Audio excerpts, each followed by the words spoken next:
Hi friends, this is voice of Agni. நான் உங்கள் அக்னி. எல்லோரும் எப்போ இருக்கீங்க? Hope you are doing good. And எனக்கு பர்த்டே செலிப்ரேட் பண்ணுறவங்க எல்லாருக்குமே many more happy returns of the day. நம்ம இன்னைக்கு இந்த ட்ராமாவோட எபிசோட் 9 தான் பார்க்க போகிறோம். லாஸ்ட் எபிசோடு இதோட முடிஞ்சு சான் ஹோட்டல் டெலுனாக்கு வந்து பார்க்கும்போது அங்கே ஹோட்டலும் வந்துட்டு இல்லை, ஹீரோயினே வந்துட்டு காணா. இவன் என்ன பண்ணுறதுன்னு தெரியாமல் யோசிச்சிட்டே வந்து நின்றுருக்கேன். இதை எல்லாத்தையுமே தூரத்துலேருந்து ஹீரோயின் பைனாக்குலர் வச்சு பார்த்துட்டு தான் இருக்காங்க. ஆக்சுவலாக என்ன தான் இந்த ஹோட்டல் வந்து ஹீரோயினுக்கு சொந்தமாக இருந்தாலும் கூட அது அவங்களுக்கு ஒரு டார்ச்சர் தான். இவங்களோட சேர்ந்து சானும் வந்து கஷ்டப்பட வேண்டாம் அப்படி சொல்லிட்டு அப்படி முடிவு பண்ணியிருப்பாங்க. அதே சமயம் ஹோட்டல் டெலுனால வந்துட்டு கோஸ்ட்லாம் இருந்திருப்பாங்களே, அதில் ஆசை நிறைவேறின கோஸ்ட் எல்லாத்தையுமே ஆஃப்டர் லைஃப்க்கு போகிறதுக்காக கிரீம் ரிப்பர் அதுக்கான பஸ்ஸில் வந்து ஏற்றிட்டு இருக்காரு. ஒரு சில வந்து போகலாமா வேண்டாமா அப்படிங்கிற கன்ஃபியூஷன்லாம் வந்து இருந்துட்டு இருக்காங்க. இப்போ சான் வந்துட்டு அந்த கார்டை மீட் பண்ணுறதுக்காக வந்துட்டு போகிறான். ஹீரோயின் இப்படி எங்கிட்ட சொல்லாமல் கொள்ளாமல் வந்து போயிட்டாங்க. அந்த ஹோட்டல் டெலுனா எங்கே இருக்குன்னு எனக்கு தெரியல அப்படிங்கமான்னு சொல்லிட்டு இருக்கு. அதுக்கு அவங்களும் இங்கே பாரு, உன் வாழ்க்கையில் நல்லது நடந்திருக்கு, இது இப்படியே வந்து விட்டுரு அப்படின்னு சொல்கிறாங்க. ஒரு மருந்து எடுத்து வந்து கொடுக்குறாங்க. இதை சாப்பிட்டேன்னா கோஸ்ட் வந்து உங்க கணக்கு தெரியாது, ஹோட்டல் டெலுனா உங்க கணக்கு தெரியாது அப்படிங்கமா சொல்கிறாங்க. இவனுக்கு வந்து ஹீரோயின் மேலே கோவமாக இருக்குது, இப்படி சொல்லாமல் போயிட்டாங்கன்ட்டு. ஸோ அதனால் அதை சாப்பிடலாமான்னு யோசிக்கிறான். இன்னொரு பக்கம் வந்து ஹீரோயின் அவனுக்கு பிடிச்சிருக்கு இல்லையா, ஸோ என்ன பண்ணுறது அப்படிங்கிறதே தெரியாமல் நான் கொஞ்சம் யோசிக்கணும் அப்படின்னு சொல்லிட்டு அந்த மருந்து எடுத்துகிட்டு வந்து அவன் போயிடறான். ஹீரோயின் இப்போ ஹோட்டல் டெலுனா எங்கே இருக்கோ அந்த இடத்துக்கு போகிறாங்க. அது வெளியிலேருந்து பார்க்கும்போது வந்துட்டு ரொம்பவே மோசமாக தான் வந்துட்டு இருக்கு. இவங்களுக்கு அது பிடிக்கவே வந்துட்டு இல்லை. ஆனால் உள்ளே போனால் முதல்ல ஹோட்டல் டெலுனா எப்படி இருந்துச்சோ அதே மாதிரி தான் வந்துட்டு இருக்கு. நேராக அந்த மரம் இருக்க இடத்துக்கு தான் போகிறாங்க. அங்கே தான் கார்டு வந்து வெயிட் பண்ணிட்டு இருக்காங்க.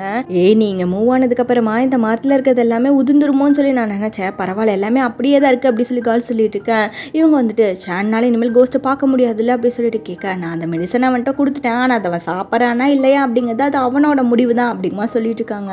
ஹீரோயின் தான் கார்கிட்ட சொல்லி இந்த மெடிசன் கொடுக்க சொல்லியிருப்பாங்க போல. இப்போ யூனாவும் ரிசப்ஷனிஸ்ட்டும் இப்போ ஹோட்டல் டெலுனா எங்கே இருக்கோ அங்கே வந்துட்டு அப்படி ட்ரக்கில் வந்துட்டு இருக்காங்க. அப்போ இவங்க பக்கத்தில் போகிற ஒரு காரில் ஒரு பொண்ணோட ஆத்மா இருக்கிறத வந்து பார்க்குறாங்க. இவங்களுக்கு ஒரு டவுட் ஆகி போய் தான் அந்த காரை ஃபாலோ பண்ணிட்டு அவங்க போயிட்டுருக்கேன். இப்போ சானு மறுபடியும் ஹோட்டல் டெலுனா இருந்த இடத்துக்கு தான் போயிட்டு அப்படி யோசிச்சே வந்து நின்றுருக்கான். அப்போ அவனை சுற்றி சடனாக ஒரு மின்மினி பூச்சி வந்து பறக்க ஆரம்பிக்குது. அங்கே இருக்க விண்டோக்கு வெளியில் ஒரு ஆத்மா நிற்கிற மாதிரி இவனுக்கு தெரியுது. இவன் வந்துட்டு, நீங்கள் ஹோட்டல் டெலுனாவை தேடி வந்தீங்களா, அது இப்போ இங்கே இல்லைங்க, எனக்கும் உங்களை கூட்டிகிட்டு போகணும்னு ஆசை தான், ஆனால் அது இங்கே இருக்குன்னு எனக்கும் தெரியாது, சாரி அப்படிங்கமா வந்து கேட்டுட்டுருக்க. அந்த ஆத்மாவை அப்படி மறைஞ்சு போயிட்டு மறுபடியும் மின்மினி பூச்சியாக மாறி அங்கேருந்து வந்து பறந்து போயிடுது. இப்போ இவன் இருக்க இடத்துக்குள்ள சடனாக ஒரு ஆள் வந்துட்டு வராரு. பார்த்தா அந்த இடத்த வந்து விற்கிறதுக்காக ஹீரோயின் தான் அவர் அனுப்பியிருப்பாங்க போல. ஆனால் இந்த இடத்த விற்கிறதுக்காக ஏதோ டாக்ஸ் பற்றியெல்லாம் வந்து கேட்குறாங்க. ஆனால் ஹீரோயினுக்கு அதை பற்றி ஒன்றுமே தெரியல. ஏன்னா சான் தான் அது எல்லாத்தையுமே பார்த்துட்டு இருந்திருப்பான். ஆனால் சான் கிட்டே இப்போ ஹெல்ப் கேட்க முடியாதுன்னு சொல்லிட்டு ஒரு லாயர் ஆத்மாவை பிடிச்சா அந்த ஆள்கிட்ட வந்து விசாரிக்க அவர் செக் பண்ணி பார்த்து இதை வந்து நல்ல விலைக்குலாம் நீங்கள் விற்க முடியாது அப்படிங்கிற சொல்கிறவர் திடீர்னு மயக்கம் போட்டு வேற வந்துடுறாரு. என்னடான்னு பார்த்தா இவர் ஓவர் டைம் ஒர்க் பண்ணி தான் வந்து இறந்தே போயிருப்பாரு போல. என்னடா இது தலைவலியாக போச்சு அப்படின்னு சொல்லிட்டு மறுபடியும் அந்த ரியல் எஸ்டேட் ஆளுக்கே வந்து கால் பண்ண, அங்கே பேசுறதானே வந்துட்டு சானு, எதுக்கு நீங்கள் இப்படி பண்ணீங்க, என்னை எதுக்கு வந்து விட்டுட்டு போனீங்க, இந்த விஷயத்தில் உங்களுக்கு ஹெல்ப் தேவைப்படுதில்ல, நீங்கள் இப்போ கூப்பிட்டீங்கன்னா நான் உடனே வந்துடுவேன் அப்படிங்கமா சொல்லிட்டு இருக்கேன். நான் உன்னை வேலை விட்டு தூக்கிட்டேன் அப்படிங்கிற விஷயத்த அந்த ரியல் எஸ்டேட் ஆள்கிட்ட வந்து சொல்ல, அவனே உன்னை கழுத்து பிடிச்சி வெளியில் தள்ளி கதவை சாத்துவா அப்படிங்கமா சொல்லிட்டு உங்கள் ஃபோனை வச்சிடறாங்க. இப்போ யூனாவும் ரிசப்ஷனிஸ்ட்டு ஒரு காரை ஃபாலோ பண்ணிட்டு வந்தாங்களே, ஒரு காட்டுக்குள்ளே தான் வந்துட்டு இருக்காங்க. ஆனால் அந்த கார் எங்கே போச்சுன்னே வந்து தெரியல. ஆனால் அங்கே வந்துட்டு ஒரு பையனோட ஆத்மாவை பார்க்குறாங்க. இங்கே என்ன நடக்குது, அந்த காருக்குள்ளே ஒரு பொண்ணோட ஆத்மா இருந்துச்சு, அந்த காரை ஃபாலோ பண்ணி தான் நம்ம இங்கே வந்தோம், இப்போ பார்த்தா ஒரு பையனோட ஆத்மா இருக்குது அப்படின்னா ரெண்டு பேர்த்தையுமே அந்த கார் ஓட்டிட்டு வந்த ஆள் தான் வந்து கொலை பண்ணியிருப்பானோ, உடனே அவனை நம்ம இங்கே தேடணும் அப்படிங்கிற மாதிரி இவனா சொல்லிட்டு இருக்காங்க. இப்போ இங்கே ஹீரோயினும் நல்லா ட்ரிங்க் பண்ணிட்டு அவங்க கால் போன போக்கில் எங்கேயோ வந்து நடந்து போயிட்டு இருக்காங்க. இப்போ அந்த இடத்துல ஒரு கிணத்தை பார்க்குறாங்க. அங்கே ஒரு ஆத்மாவும் வந்துட்டு இருக்கு. இவர் தான் வந்துட்டு அந்த கிணத்தை பாதுகாக்கிற ஒரு ஸ்பிரிட்டே இல்லை காட் அப்படின்னு கூட வந்துட்டு சொல்லலாம். அவர் ஹீரோயின்ட்ட அந்த ஹோட்டலில் இருக்க மரம் நீங்கள் தானே, அதுதான் மூன் கெஸ்ட் ஹவுஸா அப்படி சொல்லிட்டு கேட்க இவங்களும் ஆமான்னு சொல்கிறவங்க, இந்த வில்லேஜில் கிடைக்கிற ஒயினெல்லாம் வந்துட்டு சூப்பராக இருக்கிறதுக்கு காரணம் இந்த கிணத்து தண்ணி தான் போல, தேங்க்யூ அப்படிங்கமா சொல்லிட்டு இவங்க போயிடறாங்க. ஆனால் அவர் ஏதோ ரொம்ப சோகமாக இருக்க மாதிரி தான் வந்துட்டு இருக்கு. இப்போ மீராவை காட்டுறாங்க. அவளுக்கு அந்த ஹோட்டல் டெலுனாக்கு போனது மட்டும்தான் ஞாபகம் இருக்கு. அங்கே என்ன நடந்துச்சு அப்படிங்கிறதே வந்துட்டு தெரியல. நான் எப்படி ட்ரிங்க் பண்ணேன் அப்படிங்கிறது கூட எனக்கு ஞாபகம் இல்லை அப்படிங்கமா வந்து புலம்பிட்டு இருக்கான். இப்போ சான் அவனோட ரூமுக்கு வர அங்கே பார்த்தா ஆல்ரெடியுமே ஒர்க் பண்ண அந்த ஹோட்டலோட ஓனரை பார்த்துருந்துருப்பாங்களே, அந்த புலியோட ஆத்மா கூட அமைச்சு வச்சிருப்பாங்கல்ல, அவரோட ஆத்மா வந்து நின்றுட்டுருக்கு. அவர் இறந்து போயிட்டாரு போல. அவர் ஏன்ட்டா இங்கே வந்திருக்காருன்னு பார்த்தா சான் இவ்வளோ நல்லா ஹோட்டல் டெலுனா ஒர்க் பண்ணதுக்காக இவனுக்கு சேலரி கொடுக்குற மாதிரி வந்துட்டு இவர்கிட்ட இந்த வாங்கின பெயிண்டிங் இருந்திருக்கும் இல்லையா, அதை தான் ஹீரோயின் நம்ம மயக்கத்தில் இருக்கும்போது இங்கே வச்சுட்டு போயிருந்துருப்பாங்க. ஸோ அதை கடைசி தடவையாக பார்க்கணும்னு சொல்லிட்டு அவரோட ஆத்மா இங்கே வந்துருந்துருக்கும். ஆனால் இவனை பார்த்தோன்னே உனக்கு ஆத்மாலாம் கண்ணுக்கு தெரியுமா அப்படின்னு சொல்லிட்டு கேட்க இவனை ஆமான்னு சொல்கிறவன் அந்த ஹோட்டல் டெலுனா பற்றிலாம் வந்து சொல்ல, அவர் வந்துட்டு எனக்கும் அந்த ஹோட்டலை பார்க்கணும் போல இருக்குப்பா அப்படிங்கமா சொன்னேன்னு இவனுக்கு ஒரு ஐடியா வந்துடுது. இவரை வச்சு ஹோட்டல் டெலுனாக்கு போயிடலாம் அப்படின்னு சொல்லிட்டு, கண்டிப்பாக போகலாம் சார், உங்களால் தான் இதை பார்க்க முடியும் அப்படின்னு சொல்லிட்டு அவர் அங்கேருந்து வந்து கூட்டிகிட்டு கிளம்பிடுறான். இப்போ ஹீரோயினும் ஹோட்டல் டெலுனால சேன் இருக்கும்போது அவனுக்கு என்னதான் கோஸ்ட்டை பார்த்தா பயமாக இருந்தாலும் கூட அவங்ககிட்ட வந்து ரொம்ப அமைதியாக தான் வந்து நடந்துட்டு இருந்திருப்பான். அது எல்லாத்தையும் அப்படியே வந்து யோசிச்சு பார்த்துருக்காங்க. அப்போ பார்த்தா கரெக்டாக சேன் வந்துட்டு அந்த ஓனரோட ஹோட்டல் டெலுனாக்கே வர இவங்களுக்கு பயங்கர ஷாக் ஆகுது. இருந்தாலும் அவர் கெஸ்ட் இல்லையா, அவர் முன்னாடி எதுவும் பேச முடியாது அப்படி சொல்லிட்டு கொஞ்சம் அடக்கி வாசிக்கிறாங்க. இப்போ அவர் வேற போகிற போக்கில் சேன் கிட்ட அந்த பெயிண்டிங்க்கு நல்ல காசு கிடைக்கும் பையனோட செக்ரட்டரியை கால் பண்ணி வந்து பேசு அப்படிங்குமா சொல்லி இவங்களுக்கு ஷாக் ஆயிடுது. ஆக்சுவலாக அந்த பெயிண்டிங்கு நல்ல விலைக்கு போகாது அப்படிங்கிற மாதிரி இவன் தான் வந்து சொல்லிட்டு இருந்திருப்பான்.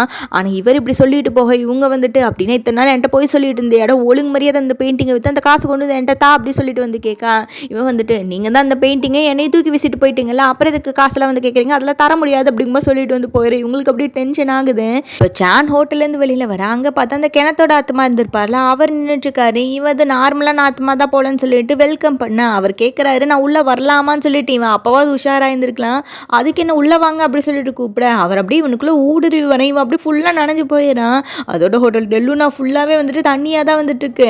ஹீரோயின் இதை பார்த்துட்டு யார் அந்த வேலையை பார்த்தது அப்படி சொல்லிட்டு வந்து பார்க்க சேன் அப்படியே நனைஞ்சு போய் வந்து நின்றுட்டு இருக்கான். ஹீரோயின் சேன் கிட்ட நீ நினைக்கிற மாதிரி நார்மலான ஆத்மா அவர் கிடையாது, ஒரு கிணத்தோட ஆத்மா அப்படிங்குமா வந்து சொல்ல. இந்த மாதிரி ஆத்மாலாம் நான் பார்த்ததே கிடையாது, நான் பேசாமல் அவர் வெளியில் போக சொல்லவா அப்படி சொல்லிட்டு கேட்க. இல்லை இல்லை அப்படிலாம் சொல்லக்கூடாது, அதோட அவர் கிணத்தை விட்டுட்டு இங்கே வந்திருக்காரு அப்படின்னா ஏதாவது ஒரு பிரச்சனையாக தான் இருக்கும் அப்படிங்குமா ஹீரோயின் சொல்லிட்டு இருக்காங்க.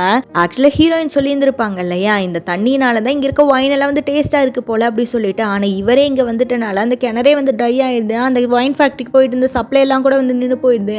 அவங்களாம் என்ன பண்ணுறது அப்படிங்கிறதே தெரியாமல் யோசிச்சுட்டு இருக்கேன். இங்கே ஹோட்டல் டெல்லுனால அந்த கிணத்தோட ஆத்மா சேனை மீட் பண்ணணும்னு சொல்லிட்டு கூப்பிட ஹீரோயினுக்கு ரொம்ப பயமாக இருக்கு. ஏன்னா இவனுக்கு மறுபடியும் ஏதாவது பிரச்சனை வந்துருமோன்னு சொல்லிட்டு. ஆனால் சேன் வந்துட்டு அவர் எனக்கு தேங்க்யூலாம் சொன்னார், அவரை பார்த்தா அப்படி ஒரு பேடான பர்சன் மாதிரி தெரியல, நான் போகிறேன் அப்படிங்குமா அவன் சொல்லிட்டு இருக்கான்.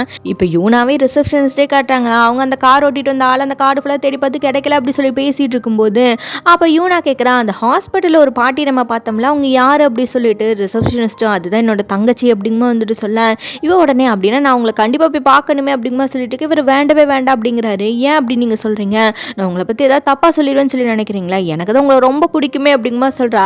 இவ வேற அந்த ரிசப்ஷனிஸ்ட்டை லவ் பண்ண ஆரம்பிச்சிட்டா போல. அப்போ பார்த்தா ஏதோ ஒரு துணி மாதிரி இவ காலில் தட்டுப்படுதா, அது என்னன்னு சொல்லி எடுத்து பார்த்துட்டு இருக்கும்போது அங்கே நிறைய ஆத்மா வேற வந்து நின்றுருக்கு. இவங்களுக்கு ஒரு ஷாக் ஆகி போயிடுது. இப்போ ஹீரோயினும் சேனும் அந்த கிணத்தோட ஸ்பிரிட் கிட்ட பேசலாம் சொல்லி போகும்போது அப்போ ஹீரோயின் கேட்குறாங்க ஏன்டா நான் தான் உன்னை விட்டுட்டு வந்துட்டேன்ல அப்படி ஓடி போக வேண்டியதான் எதுக்கு திரும்பி வந்த அப்படி சொல்லிட்டு. அப்போ சான் சொல்கிறான் நான் ஃபோன் பேசும்போது நான் உங்ககிட்டயே வந்துட்டுமா அப்படி சொல்லி கேட்கும்போது நீங்கள் வேண்டான்னு சொல்கிறதுக்கு முன்னாடி ஒரு 3 செகண்ட் டைம் எடுத்துக்கிட்டீங்கல்ல, அப்போ நான் இங்கே வரணும் அப்படி சொல்லி தானே எதிர்பார்த்தீங்க, அப்புறம் எப்படி நான் இங்கே வராமல் இருப்பேன் அப்படி சொல்லி சான் கேட்க. இவங்களுக்கு டென்ஷன் ஆகுது, என்ன நீ கோவப்படுத்தாது அப்படிங்குமா சொல்லிட்டு இருக்கேன். நீங்கள் என் மேலே கோவம்லாம் படலை, உங்களுக்கு பயமாக இருக்குது எனக்கு ஏதாவது ஆயிருமோன்னு சொல்லிட்டு. ஆனால் அப்பெல்லாம் ஒன்றும் நடக்காது நான் பார்த்துக்கிறேன் அப்படி சொல்லிட்டு இவன் தைரியமாக முன்னாடி போகிறான். ஆனால் ஹீரோயினுக்கு தான் கொஞ்சம் பயமாக இருக்குது. இப்போ சேன் அந்த ஸ்பிரிட் இருக்க ரூம்குள்ளே போனோனையுமே அவர் ஏன் அந்த கிணத்தை விட்டுட்டு இங்கே ஹோட்டல் டெலுனாக்கு வந்தார் அப்படிங்கிறத சொல்ல ஆரம்பிக்கிறாரு. அந்த கிணறு வந்து ரொம்ப வருஷமாக அங்கே இருக்கு போல். இவரும் மக்களுக்கு தேவையான தண்ணி எல்லாத்தையுமே கொடுத்துக்கிட்டே தான் இருந்திருக்காரு. ஸோ அது மூலமாக அதை சுற்றி நிறைய ஒயின் ஃபேக்ட்ரிஸ் எல்லாம் கூட உருவாக ஆரம்பிச்சிருக்கு. அவங்க ஏகப்பட்ட தண்ணி இதுலேருந்து எடுக்க ஆரம்பிக்க அது கொஞ்சம் கொஞ்சமாக வந்து ட்ரை ஆக ஆரம்பிச்சிருச்சு.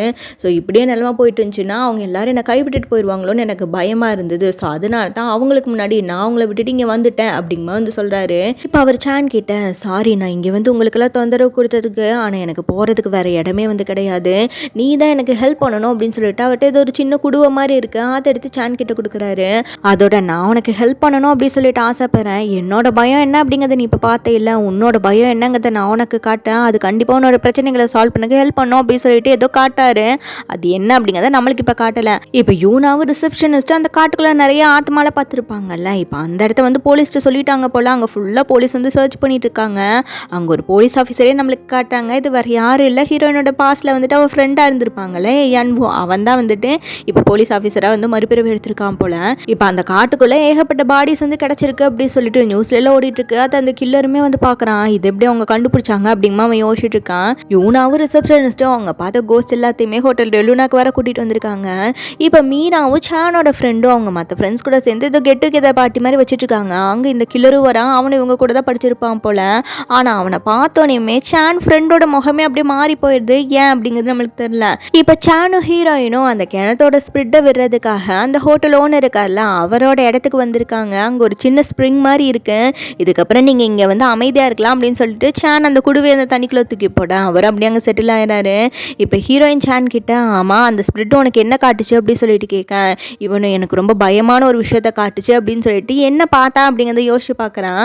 ஆக்சுவலாக ஹீரோயின் வந்துட்டு அந்த பிளாக் கலர் ட்ரெஸ் போட்டு அந்த காட் இருப்பாங்களா அவங்க முன்னாடி நின்றுட்டு இருக்க மாதிரியும் அவங்க அப்படியே கொஞ்சம் கொஞ்சமாக எரிஞ்சு அப்படியே மறைஞ்சு போகிற மாதிரியும் வந்து பார்த்துருப்பா. அதுதான் இவனுக்கு பயமான விஷயம் போல். இப்போ சான் ஹீரோயின் கிட்ட நான் பயப்படுற விஷயம் நடக்கவே கூடாதுன்னு சொல்லி தான் நான் நினைக்கிறேன். நான் எப்படி உங்களை என்னோட கனவுல பார்க்கணும் அதே மாதிரி எனக்கு பயம் தர விஷயம் என்னன்னு உங்களுக்கும் வந்துட்டு தெரியும் தானே. அதனால தானே என்னைய பாதுகாக்கணும்னு சொல்லிட்டு நீங்கள் நினைக்கிறீங்க. ஸோ அதனால தானே இதை அந்த கார்டு கிட்ட சொல்லி என்கிட்ட கொடுக்க சொல்லியிருக்கீங்க அப்படின்னு சொல்லிட்டு அந்த மெடிசன் எடுத்து காட்டுறவன் அதை தண்ணிக்குள்ளே வேற வந்து தூக்கி போட்டுறான். இங்கே பாருங்க, உங்கள் கூட இருக்கிறத விட பாதுகாப்பான இடம் எனக்கு வேறு எதுவுமே கிடையாது. இதுக்கப்புறம் எனக்கு என்ன டேஞ்சர் வந்தாலும் நீங்கள் தான் என்னை ப்ரொடெக்ட் பண்ணணும் அப்படிங்கிற மாதிரி வந்து சொல்லிட்டு இருக்கான். ஸோ அதோட வந்துட்டு இந்த எபிசோடு வந்து கம்ப்ளீட் ஆகுது. ஓகே ஃப்ரெண்ட்ஸ், இதுக்கப்புறம் என்ன நடக்க போகுது அப்படிங்கிறத நம்ம நெக்ஸ்ட் எபிசோட பார்த்து வந்து தெரிஞ்சுக்கலாம். நான் உங்களை நெக்ஸ்ட் எபிசோட வந்து மீட் பண்ணுறேன். Thank you so much. நான் உங்கள் லக்ஷ்மி.